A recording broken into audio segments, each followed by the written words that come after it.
can't get in frame. What is up? Oh, I just wanna know what you know about me. Yeah, yeah, yeah.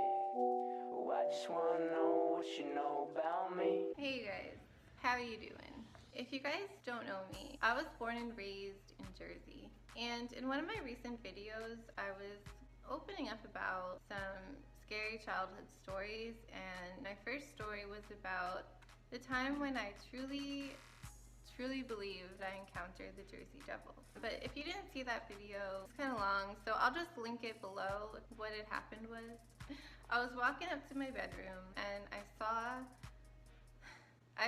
what appeared to be a devil looking creature sitting on my bed, and as you can imagine, that was terrifying. I was not doing good. So this video might get weird.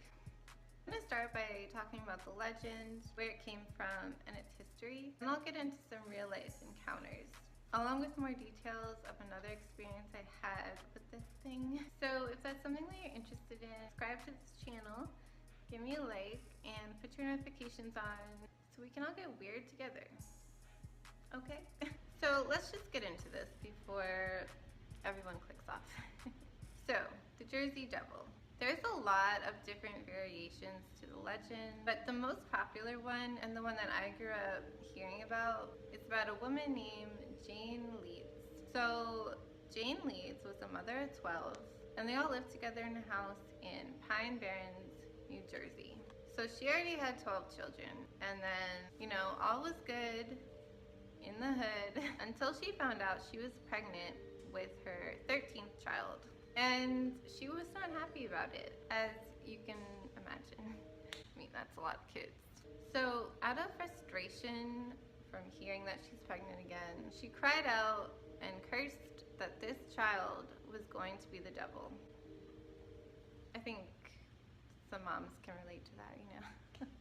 But despite her feelings in the situation, she went through the pregnancy, and we're talking like 250 years ago, so times were different then. And everything seemed to be normal during her pregnancy. Then, on a stormy night in 1735, it was time for this baby to come out.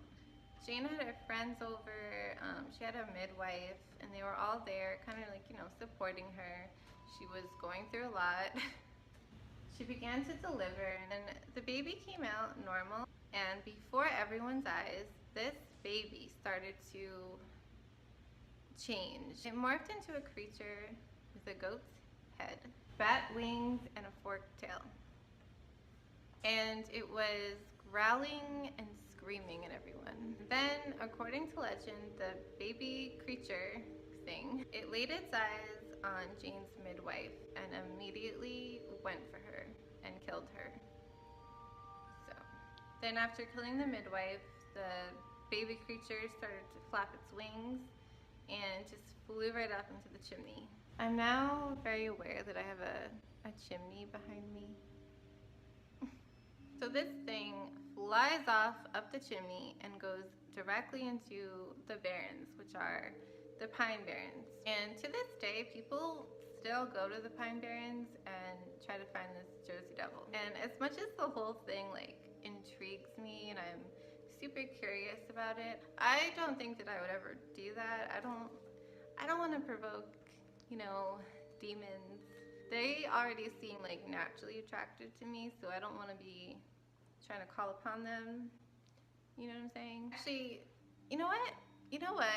My mom, she grew up in Jersey as well. My mom once told me that back in her day, her and her friends went camping in the Pine Barrens to find the Jersey Devil. Mom, maybe that's why this thing was chilling in my bedroom when I was 4 years old. Can you imagine? Anyway, I'm getting off topic. But yeah, that's like the main legend. So now that you have a gist of what the creature is about, let's get into some real life encounters. One of the earliest sightings of the Jersey Devil was done by Joseph Bonaparte. I'm probably saying that wrong. Joseph Bonaparte, that's how we're gonna say it. I'm sorry if I'm saying it wrong. He was the brother of Napoleon Bonaparte, who I think most of us know was one of the kings of Spain. So basically Joseph, he was chilling in Jersey. It's a snowy day and Joseph is going hunting in the woods. And during his hunt, he came across weird looking tracks in the snow, like nothing he's ever seen before. He described them to be like a donkey, but on two legs, which doesn't exist. And just a really quick side note, I'm going to be talking about this later in the video, but I also have an experience with seeing very, very, very, very similar tracks on the snow in that house that I was in where I saw the creature. I saw those tracks. But anyway, I don't know, it just makes me really, truly, even more so believe that like this is the thing that's happening. But anyway, so Joseph was kind of intrigued. He was like, what could be making these tracks? He was like, listen, I'm gonna follow these tracks to the end of the trail and maybe I'll see the animal that made them. So he's following these tracks in the snow and then he comes to the end and he sees this creature. Before he knew it, he found himself face to face with a large winged creature with a horse-like head and bird-like legs. So just think about that for a minute. Their eyes met for a few moments and then the creature flew away. He never saw the creature again, but from that moment he became obsessed with trying to find it. Then, in 1939, the New Jersey Devil was reportedly named the official state demon. Like, this is the thing, you guys. Like, it's a real thing. So this guy, Walter Edge, he was twice governor of the state, and he was quoted saying, "When I was a boy, I was never threatened with the boogeyman. We were threatened with the Jersey Devil, morning, noon, and night." Yeah. We're going a little bit more forward in time now. People from all over Jersey between the years of 1859 to 1899 were reporting more sightings that started to pop up. People were scared. There was 30 different sightings in 1 week. And that took place between the Delaware River to Maryland all the way up to Pennsylvania, which created panic. Like, people were panicking. Then in 1972, there was a woman named Mary Ritzer Christensen. If you're not from Jersey, there's this magazine that is called Weird New Jersey where people can report on like weird things that happen there or, you know, stuff like that. She reported in the magazine that one night she spotted the devil on Green Tree Road. She was driving between Blackwood to Glassboro when she saw a towering figure crossing the streets about 25 feet in front of her car. She said the creature was standing taller than the average male, so like about 7 feet tall, and it had a woolly head. So that would have terrified me. I'm sorry, Mary. Then in January 1909, there was nearly 1,000 reports of this creature. What? That's a lot. You know, that's a lot. It's crazy. You know what I mean? Yeah, there was 1,000 reports of people calling the police and being like, "Hey, I saw this devil and I'm scared." And these were all coming from kind of the same location, which was South Jersey. Then one of the more famous sightings was by Navy Commander Stephen Decatur. Sorry.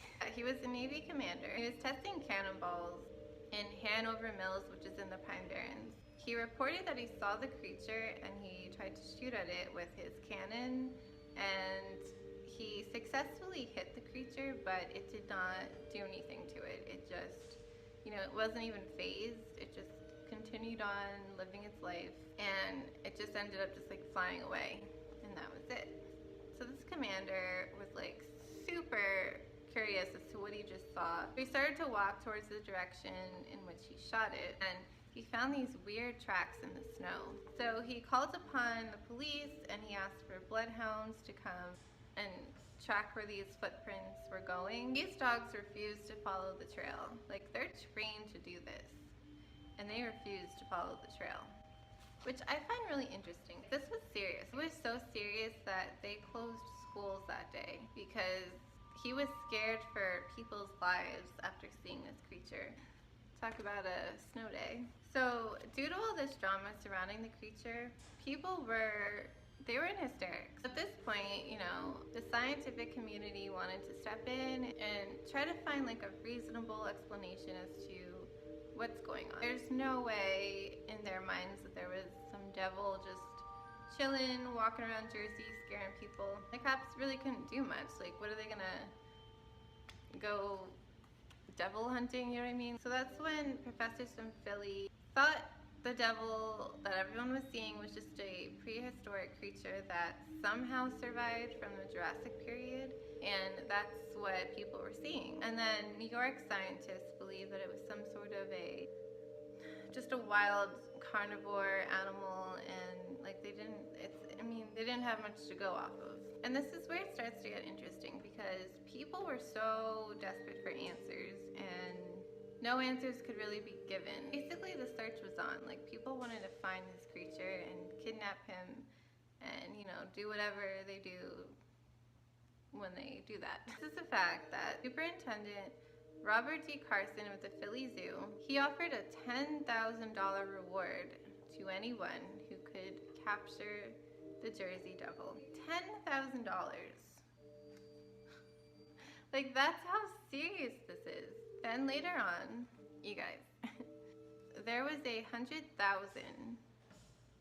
reward for this creature's capture. This came about because there was people in Mays Landing, like a lot of people that were calling the cops every night because they were hearing this horrifying scream every night that would wake them up, you know, wake the kids up. It was terrifying, these people. It sounded like there was murders going on in the woods. The cops would go out and investigate and they didn't see anything. Like the whole town was reporting of hearing screams every night. And at this point, the cops were just they were just so frustrated with hearing about this Jersey Devil.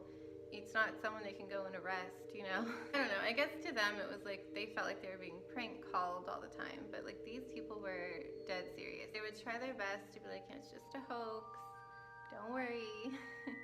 But these people were not having it. It really gets me that all of these stories have very similar circumstances. Like, they'll either spot the creature and it'll just fly away. I'll report it having wings and it looking like a devil. And when, you know, they meet eyes with this creature, it always ends up flying away. And a lot of these stories talk about tracks in the snow, which is where my story comes in. Alright, so, okay. I don't know why I always feel so weird talking about this, but I'll do a little recap of the house that I lived in case you didn't see that video. It was a 2-story house. You would enter the house and then you'd go up like, I don't know, 20 steps.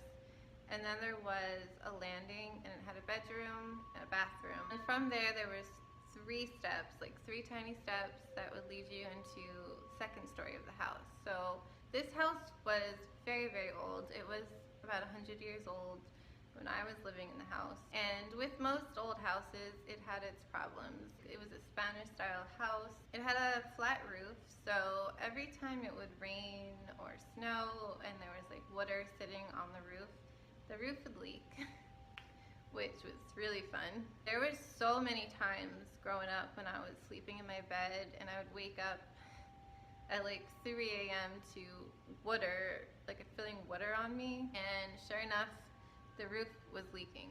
It wasn't fun. I was an only child. When I say my sister lives there now, I call her my sister, but she's technically my half-sister because we have the same dad with different moms. I also have a half-brother. That's her brother, my half-brother. They would like stay over, you know, weekends and stuff, but for the most part, I had the ability to like move rooms if I wanted to. So because of the constant leaking in my bedroom, I moved from room to room, whichever room wasn't having any kind of issues. So there was a point where I moved my bedroom all the way to the room where you would walk up the stairs, and then there was that landing. In that room, there was a door, and from that door, if you opened it, there was a balcony, and it would connect to the second story, if that makes any sense. Basically, there's just a balcony in my bedroom. It was really small and it was really deep. There was one morning where I woke up and it had snowed outside. Whenever it would snow at night, it was always the most exciting thing to wake up, especially as a kid, and look out and see the snow. Being that I was in that room, I would just open that door to the balcony and I would check out, you know, how much feet had snowed. And I will never forget, I'll never forget this, but I opened the door to the balcony and I looked down at the snow. There were these odd looking footprints in the snow. They were like really big footprints, like almost as big as a human foot, but so it was like, you know, the foot, the heel, and then there was 3 like circles. You know what I mean? And it kind of looked like a deer's footprints, but like a lot bigger. But there was 3 rounded like toes. And I just remember looking at that and just being like, what in the world could have made those footprints? Let's imagine, you know, it was a deer, right? Because we have deer in Jersey. This balcony was in between the first story and the second story, so it was pretty high up. What kind of deer can, I mean, deers don't climb houses as far as I know. It just didn't make any sense. I'm not gonna lie to you guys. I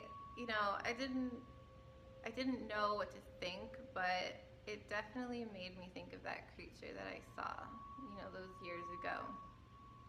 I don't know. But yeah, upon doing all this research, I believe more than ever that that is what I saw, and I'm just so curious. Like, I just want answers. What do you guys think? Do you think the Jersey Devil is real? Have you seen the Jersey Devil? Have your parents seen the Jersey Devil? Like, what do you think is going on? If you're interested in this subject, do subscribe to this channel and put your notifications on and give me a like. For the next video that I'm going to be really filming right after this one, I'm going to be talking to you about what has been happening since I've been talking about this kind of stuff. Definitely been having really bad luck and really weird just stuff happen. So yeah, if that's something you're interested in hearing, look out for that video. Thank you so much for watching. Do you believe me? I hope you guys are having a good day, and I'll see you in my next video. A living legend when I die, know I said it here. Need them tennis chains hanging at that cashmere. Always been a G, running crazy at my fear. Got a buzz while I'm buzzing no light year. Couple more people putting up with them compliments. Keep gassing me up, it feeds my confidence. When I'm over here rapping on the mic,